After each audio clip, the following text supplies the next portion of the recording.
G'day mates, welcome back to my YouTube channel. In today's video, I'm going to be covering the huge announcement we just got given from Fortnite Competitive. I'm talking massive. I'm talking potentially a mini World Cup that is going to be taking place in a few months, a $3 million prize pool over one weekend. This looks absolutely ridiculous. We've also had a mobile tournament announced that's going to be taking place every single week. So we've got mobile cash cups. Are we going to get console cash cups? Also, we have some huge changes being made to how Fortnite Competitive works currently. One of the biggest ones being the removal of timed quests. If you don't know, last season there was an exploit or a glitch, or it was really just a feature where you could do quests in pubs, finish them in competitive games, and then get like 600 gold and buy exotics. It's how some of the players qualified from multiple regions through the reboot round, because before it they went into pubs, did quests, got gold, and then bought items for that one game and then won it because of them. That has now been taken out. So we got a lot to cover. I'm going to jump straight into it. Let's start off with this mini World Cup FNCS All-Star Showdown Mid-Year Invitational, because this is the big one. So Epic said, we hinted at this last season, but we're thrilled to share some more information regarding our mid-year event, the FNCS All-Star Showdown. We'll be hosting this event on June 23rd to 26th, so a 3-day event to give the top Fortnite players a showcase to put their skills on full display for an opportunity to earn a share of $3 million prize pool. A $3 million prize pool given out in 3 days. It says across the event, players will compete in skill challenges, a non-battle royale team-based competition, and a solo tournament. The event format may vary per region, so it looks like it'll be different regions. I don't know if we're going to be bringing them all together, but compete in skill challenges makes me think there's a way that you can do it on separate regions and then the scores get compared to see which one's the best. I can't see them keeping this completely region-based. I have to imagine this is going to be some kind of like a combination who's the best region in the world type thing, but already it's a non-battle royale team-based competition and a solos tournament. The pros aren't super happy about hearing about that one, but it doesn't give us enough information to fully gauge it just yet. They go on to say that participation in the FNCS All-Star Showdown will be on an invite basis only. A limited number of invitations will be offered to players based on their final ranking at the end of Chapter 2 Season 5 or Chapter 2 Season 6 FNCS. So these are teams that stayed together. The reason why this has been announced, and it hasn't been just announced out of nowhere now, I've been talking about this for a few weeks. We had months ago an announcement being made that when FNCS was going to be trios for the entire year, Epic Games was going to be putting a bunch of money. $8 million of the $20 million prize pool is going to go towards these kind of tournaments that are rewarding teams that stick together. So if someone just placed in Chapter 2 Season 5, let's say like top 5, top 10, and they've now split up, there's a chance they now won't get invited to this tournament. So Epic is really upping the ante to stick together as a team. Obviously, you have a chance to now qualify out of Chapter 2 Season 6, which is what we're going into now as well. So it's going to be the last trio FNCS and this current trio FNCS. We don't know exactly what it's going to take or how many players are up for grabs. So a lot of teams that I feel like maybe we're talking about splitting, I talked about in yesterday's video, DGen, Ages, and Skittles were kind of contemplating splitting up. I mean, they just placed pretty highly in this current FNCS. With this announcement, I have to imagine, guys, $3 million over one weekend. Maybe we try and figure it out. Maybe we try and make it work, which honestly, I'm a huge fan of. For storylines, for rooting for a team, just to be like a more consistent esport. I like to see teams being, kind of incentivized to stay together. Imagine orgs, right? It's going to be so much more rewarding for now FaZe to come in and sign a team. We had the XSET trio. I know they split, but having orgs come in, sign teams, make them sign contracts to stay together, and them want to stay together because of these kind of tournaments, I'm all for it. That's sick. They go on to say we'll provide full details on the FNCS All-Star Showdown as we get closer to the event, because we are quite a few months out. It's late March right now. This is going to be late June. We do have about 3 months. We did also get an indicator that we already know when the next FNCS is, not this FNCS, the one after All-Star Showdown. They say, following the FNCS All-Star Showdown, we'll take a 2-week break to recharge, and you should too. Please don't expect any competitions from June 28th to July 11th. We'll pick up up right where we left off on July 12th. I mean, this communication, guys, come on. We give Epic a hard time sometimes. There was periods there where the communication, I'm going to admit, was pretty terrible. It is top notch right now. We came into season 6 now knowing exactly when Cash Cups were going to start next week. For you guys who are curious, we knew exactly when FNCS was going to start, April 22nd. For you guys curious, we now know exactly when All-Star Showdown is in the middle of this year, and then we know when the FNCS for season 7 is in early to mid-July. Like, this is such good communication, and I have to praise Epic for this one. This makes me so incredibly happy. As someone who can now plan their life around this, just props, Epic. Thank you so much.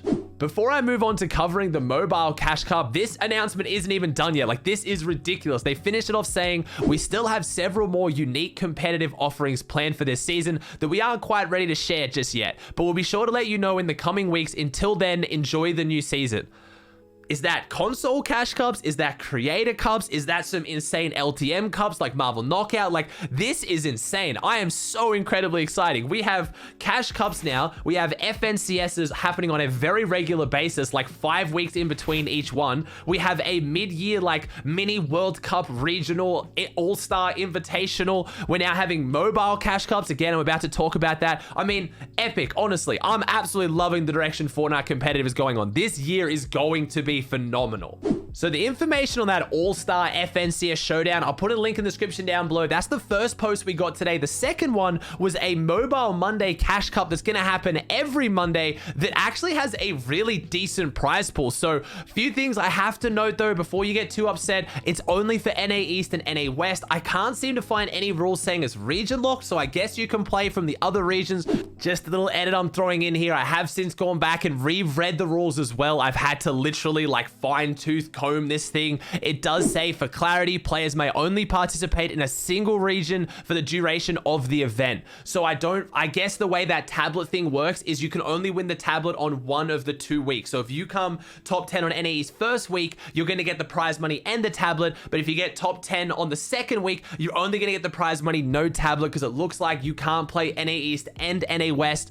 You really can only play one region. That means EU guys, you know, other regions, Asia, Middle East, Brazil, OCE, you can play, but you have to pick which region you're going to play in that week. You can't play the NA East one and then the NA West. But if it's going off the region lock rules we had last season, it looks like you'll be able to maybe play the NA East one on 1 week, maybe decide that NA West is better for the next week, and then play NA West next week. But again, the rules are really confusing. I'd probably pick one region and just stick to it for both the weeks. And it's only going to take place on Android devices. You aren't going to be able to play it on iOS. This isn't mobile coming back to Apple. That whole dilemma is still going on, but this is for the Android guys. Now, the prize pool looks pretty damn stacked. You're going to win tablets and prize money. So if you look at NA East, 1st to 10th is going to get a Samsung Galaxy Tab S7 11-inch, but also you're going to get 650 for first, 500 for second, 450 for third, 4th to 9th is going to get 350, 10th to 15th 300, and 16th to 17th $200.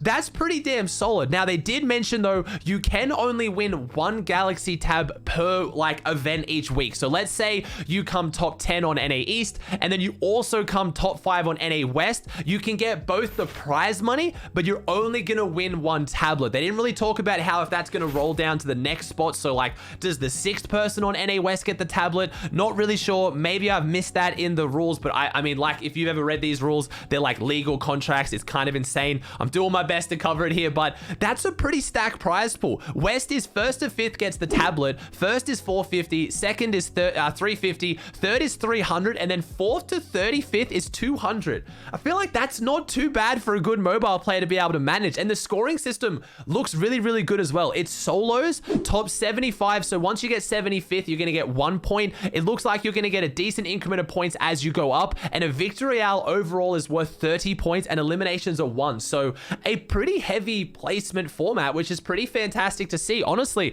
I'm super excited to see this. I know pros are going to get upset. I know a bunch of people are going to get upset that there's this much prize money going into mobile, but like I've always said, it's spread decently thin. I'd like to see it maybe spread more towards the top 50 mark as well, but it's not a huge, massive amount of prize pool.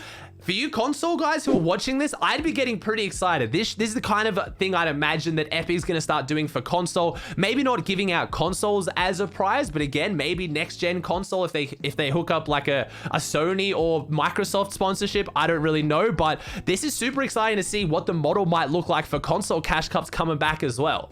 All right, now going back to the first blog post we did get some big announcement on changes that we are going to be getting to the current FNCS format or the current rules right now. So they said Season 6 brings many new changes to Fortnite that we need to account for within competitive play, crafting, wildlife, a new loot pool, and more necessitate an adjustment period that we're calling our competitive preseason. That's what we're in right now as well. As part of that adjustment, you'll notice your arena hype has been carried over from Season 5. This is intentional to give everyone the opportunity to experience the new season against players of similar hype. We'll reset arena hype players for all players on March 23rd, at which point you can embark on your path to Champion League for Season 6. We already knew about that. I've talked about that in my most recent videos. They didn't reset arena points because they wanted a preseason, as they just described. Now, based on feedback from last season, we've also decided to make the following changes to the competitive playlist for Season 6. Quests cannot be carried over from game to game into competitive playlists. This also blocks quests from being carried over from core playlists into competitive playlists. So that's what we talked about last season with people going into pubs, doing timed quests where it was like farm 250 brick, they'd get 240 brick in a pub, go into a competitive, get 10 brick, get the gold, buy the exotics. Pretty easy to see why that shouldn't be in the game. No one's complaining. It's a little bit sad they didn't bring this update in during last FNCS because like I said, on OCE specifically, the team that won the reboot round won it because they were able to use this gold feature to then buy the snowball launcher, which literally won them the heal off. If they did not have that item, they do not win, and another team won. So it was in the rules then. No hate to the team that used it. Again, work smart. It's not an exploit. It's in the game. They used it like anyone else could as well. I don't want to open up that big can of worms of whether I think that was cheating. Epic clearly said they had no problem with it, so I think they're all clear to go for it. But again, it would have been nice to see this change made because that shouldn't be the way the game works, but it's fixed now. I'm very happy. Don't want to rehash up old drama. We also get the announcement that the shockwave bow has been removed from competitive playlists altogether. While the explosive bow cannot be directly crafted in competitive playlists, it can still be found in the world. Now, that is huge. That needs to happen. The shockwave bow is like Caddy Launcher 2.0. It's got like 30 arrows that you get so many on every elimination. You can just spam shoot them to rotate around the map, knock people around. Super fun in pubs. Shouldn't be in competitive. As far as not being able to craft the explosive bow but still find it, the explosive bow is not that great. I think it does like 25 structure damage on each dynamite. It's really, really not that strong. If I'm boxed up and there's a guy on high ground shooting explosive bow after explosive bow at me, it's not going to affect me any more than if someone was just spraying me with an AR. So I really am not too fussed about that. And it's good to see they took the shockwave bow out. All they got to do is take that mythic drum gun out and then probably just nerf you had primal shotguns altogether, and I'll be pretty happy because man, that mythic is so much worse than anything else right now. It is literally on par with the mythic drum gun back in the linear meta, so I want to see that go. Now, what they did say was with all these changes, one thing that will remain the same in Season 6 is our weekly schedule of competitive offerings. Super exciting. Cash cups, hype cups, Friday night bragging rights, and LTM tourneys will continue in Season 6 starting later next week. So our cash cups are coming back, the bragging rights is coming back, everything's back to normal. It's pretty much the exact same schedule we saw last season. You're going to have your cash cups on a Monday, and you're going to have the trios on the, I really should know this, Friday, I believe. If I'm wrong, sorry, I'll put a little edit here with my editor. I'm struggling this morning. It's early. I'm sorry. And then you're going to have FNCS on the weekend. So it's just the same schedule we had last season. So if you're confused about that at all, I recommend just jumping in the compete tab and checking it out, or going to Fortnite Tracker. Alright guys, that does it for another video. I hope you enjoyed it. I love keeping you guys up to date. I know it's just a lot of blog posts, but I know these things can be big and confusing, and you guys always want my opinions on them. So I hope you guys liked me breaking it down. If you like this kind of video, please chuck a like on it. Let me know in the comment section down below any of the changes you like or dislike. Are you excited for mobile cash cups? Are you excited for console cash cups? If you haven't already, please subscribe to the channel. Thank you so much for all your support. I hope you enjoyed the video, and I'll see you in the next one.